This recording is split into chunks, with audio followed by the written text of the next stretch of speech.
What's going on YouTube? Florida Man Knives here with a quick comparison video between the Benchmade Bugout and the Hogue Ritter Mini-RSK Mark 1 G2. Love both of these knives, and they are both definitely very similar. Now, I do want to note before I get started that the Hogue Deca would definitely be a better direct comparison to the Bugout, but I do not have one in my possession. And then I also did want to note that I am going to be referencing the standard variant of the Bugout with Grivery scales and S30V. This particular one is a Smoky Mountain Knife Works exclusive with OD Green G10 scales and CPM M4 steel. Go check out my overview video on both of these knives if you're curious on the overall details. I will get into it a little bit in this video. So starting off with the overall length, you are going to have 7.46 inches on the Bugout with a blade length of 3.24 inches and a handle length of 4.22 inches. The blade stock is very thin, blade thickness coming in at 0.09 inches, and the handle definitely under half an inch, around 0.42 inches. The weight on the standard Bugout is ridiculous. It's going to be like 1.86, 1.9 ounces, but you do have Grivery scales on that particular variant, which are going to be relatively flexible if that's something that you are concerned about. And then again, the standard model does come with S30V. Now, this Hogue Ritter Mini-RSK is just another phenomenal knife with an overall length, as you can see, shorter than the Bugout at 6.86 inches. Your blade length is going to be 2.9 inches, and your handle length is going to be exactly 4 inches. The blade thickness is going to be just ever so slightly more thick than the Bugout, coming in at 0.094 inches. But this particular model, all of the Hogue Ritters actually, are going to come with CPM 20 CV steel. Not to mention this gorgeous tumbled stonewash finish, but 20 CV and then G10 scales. And you're going to have stainless steel liners back to this screw right here, as opposed to only coming back to this one on the Bugout. So just a little bit difference in the construction there between these two knives. So that is definitely going to bring the weight up on the Hogue Ritter Mini-RSK. As I said, it has G10 scales as well, which, that by itself steps the weight up. This particular G10 variant of the Bugout is about 2.22 ounces. And then you can see the Hogue Ritter Mini-RSK is 2.61 ounces. So substantially more heavy than the Benchmade Bugout standard model, but that really doesn't bother me. This is such a small knife in the pocket. You don't notice that, and it comes with a deep carry wire pocket clip, just like the Benchmade Bugout does. Now, I will say, I think I prefer the pocket clip on the Bugout. It's shorter in profile, and it looks a little bit more sturdy. Not that I really care. I honestly don't have any complaints about this, in my own personal experience to date.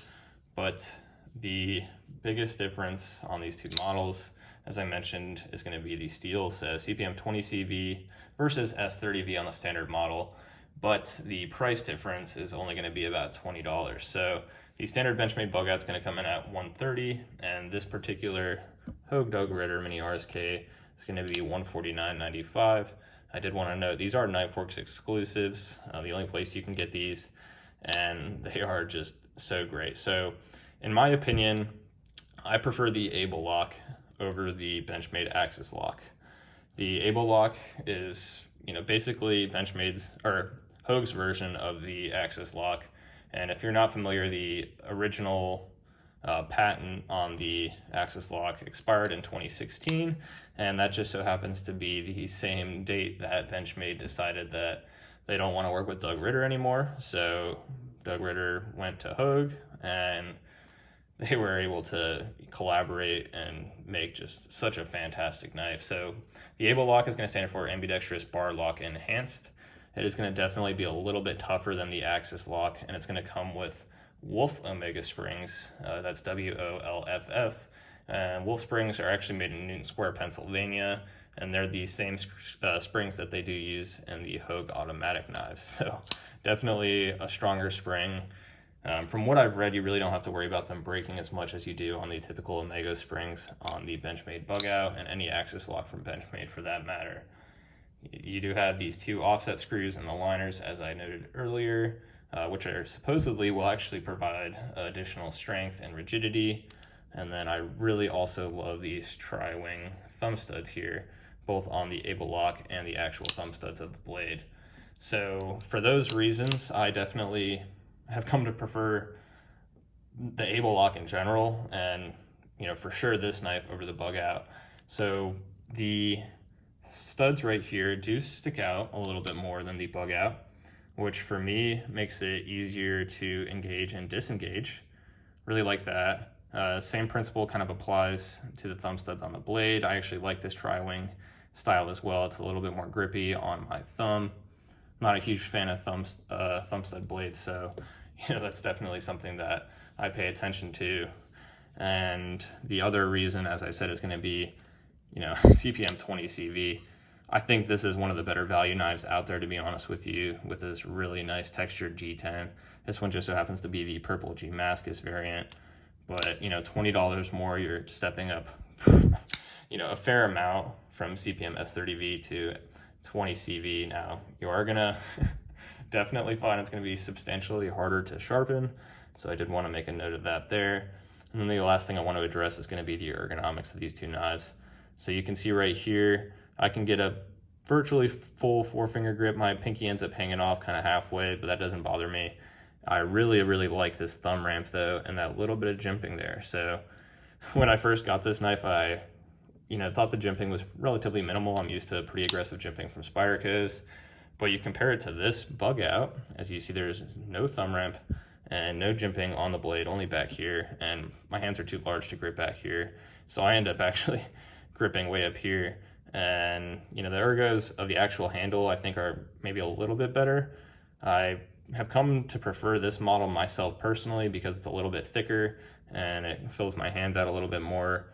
But I do think the ergonomics on the Bugout are really great as far as the handle goes. I just really wish they had put some jimping up here, but for how small of a knife this is, how lightweight of a knife it is, you're not going to be doing any hard task, hard use tasks with this thing. So at the end of the day, it's just my personal preference. But, in conclusion, as I said, I just genuinely think that the Doug Ritter Mini-RSK from Hogue is going to be the better buy over the standard Bugout. And I would honestly go so far to say it's a better buy than the exclusive variants as well. This is, again, a Smoky Mountain Knife Works exclusive, CPM M4 steel with G10 scales, but this is going to be 208. And, all of the exclusive Bugouts are pretty expensive. You're definitely paying for that butterfly tax there. And, if the standard variant came in at $110, $115, I honestly wouldn't have made this video. But for $130, I really do feel that it's worth to save up the extra $20 and step up to this particular model. And if you wanted to go to a larger version, they do make the full size of this for, I believe, $160 as well. So let me know what you guys think in the comments if you have a preference between these two knives. And thanks for watching.